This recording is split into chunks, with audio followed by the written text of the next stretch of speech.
In this video, we're going to preview number 3 Southern Cal taking on number 6 Notre Dame at USC at the Galen Center on Saturday at 1 p.m. Now, I've already broken down UCLA versus South Carolina.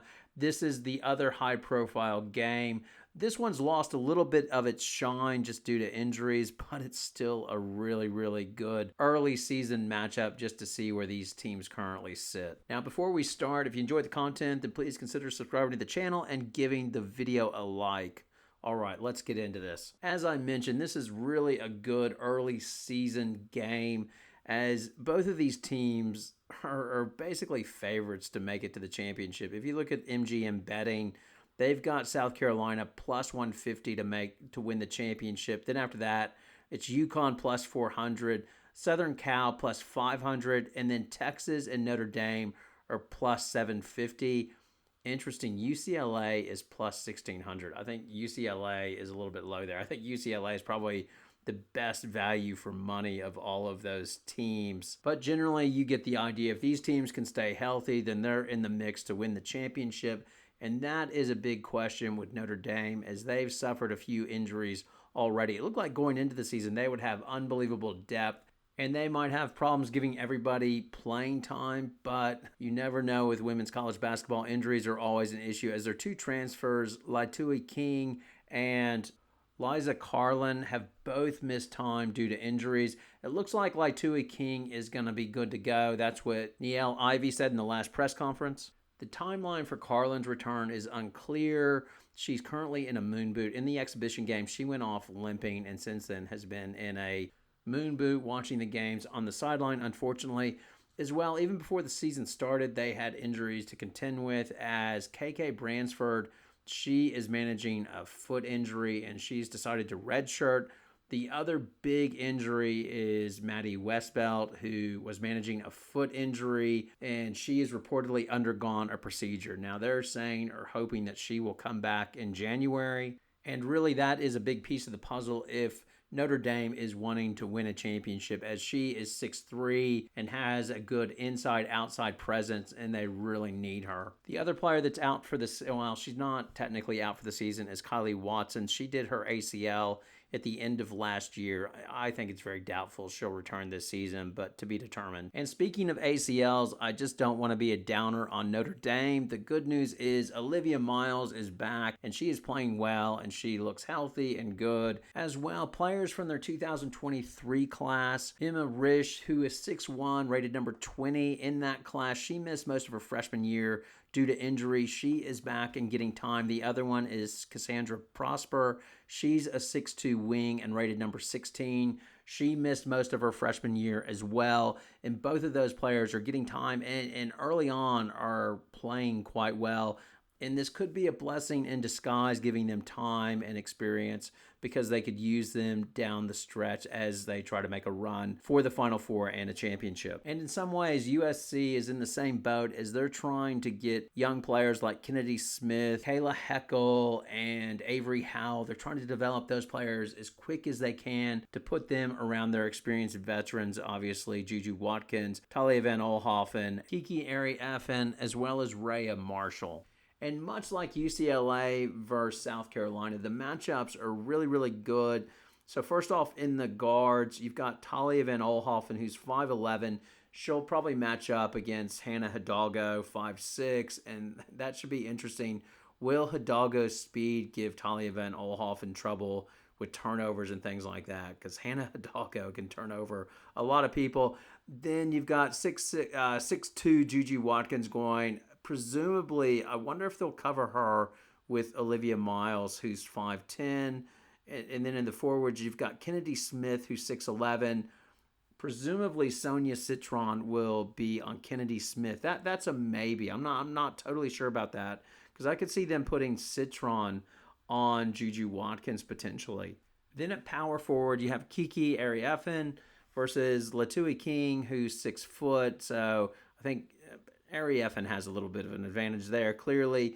But then USC as well has at center, they've got Rayah Marshall, who's 6'4", going against Kate Koval, who is 6'5" and a freshman. Now, she's been good early, but the competition hasn't been that strong. And it's probably a small sample bias, but I still remember that Ohio State game when USC opened up the season, and Rayah Marshall was a beast in that game. Now, in this game for Notre Dame, I think their bench is important, which is Emma Risch, who's 6'1". Like I said, she has been shooting the ball quite well, and Cassandre Prosper, who is 6'2" and a wing. I could see them sort of mixing and matching, and potentially Prosper getting time trying to guard JuJu Watkins just to get a bit of size on her, because JuJu's 6'2", and will Olivia Miles or Hannah Hidalgo, with Miles is 5'10" and Hidalgo 5'6", will they struggle on Watkins? Or it could go the other way as well. Hannah Hidalgo can put so much ball pressure on you. I wonder if she can make JuJu Watkins uncomfortable. It's just going to be fascinating to see how that plays out. I'm really looking forward to watching it. Now, USC's bench is deep but pretty inexperienced. Kayla Heckel will get some time at guard, like she backs up at point a bit and handles the ball. Same thing with Avery Howell, who's 6 foot.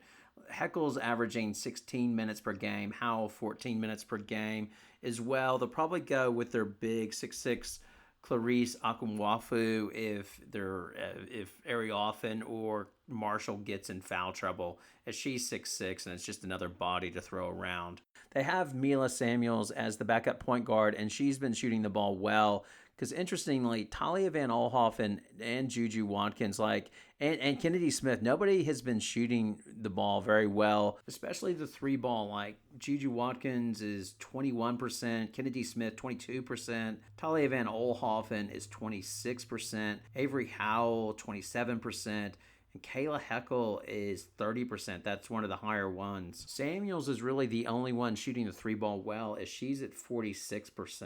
Now, yes, I can see this is a very small sample that could turn around in one game, basically. If JuJu goes off her nut, then yeah, all of a sudden she's back up at 30, 31, 34% on three. So I'm not saying it's the end of the world. But in comparison, Notre Dame, especially their stars, have been shooting it a lot better. Is Hidalgo and Miles are both shooting 47% from three. That was one of the criticisms I've had against Miles, is she cannot shoot the three ball over her career. So is it an early sample or not? But she's definitely started out hot as well. Prosper is shooting 38%. Emma Risch is at 34% from three. So it appears early on, yeah, Notre Dame's going in a little bit hotter, but their competition hasn't probably been at the level. At least they didn't play a team of the quality of Ole Miss yet. So to be determined how they shoot when they come up to a higher level of competition. So watching this game, I'm really going to look at the young players and how they're developing on both sides. And I think the other big battle, like I said earlier, I think it's going to be the bigs. Will Oelhoffen and Marshall, will they dominate King and Kate Koval, who, Koval's a freshman, so she might struggle against the experienced Marshall. And as well, how will Talia von Oelhoffen and JuJu Watkins, how will they handle the pressure that Olivia Miles and Hannah Hidalgo put on them? And much like South Carolina, I could see this game going either way. I could see Hidalgo and Miles getting hot and just rolling. On the other hand, I could see Oelhoffen and Marshall just dominating up front and them killing them on the boards. And JuJu just taking advantage of her height on the smaller guards of Hidalgo and Olivia Miles. So if put in a corner, I would pick USC, but I would not put the college fund on that, much like I said with UCLA, South Carolina. The last thing is, I think you can only take so much stock in the result or the outcome of the game, because it's so early. These are not the teams we're going to see come March. But that being said, I'll probably do a video. The championship is decided if one of these teams wins it and dominates. But anyway, take it with a grain of salt because it's so early. Enjoy the game. As always, your thoughts, your poison, it's all welcome in feedback. If I've missed something, yeah, definitely point it out. Thanks a lot for watching. Have a great day.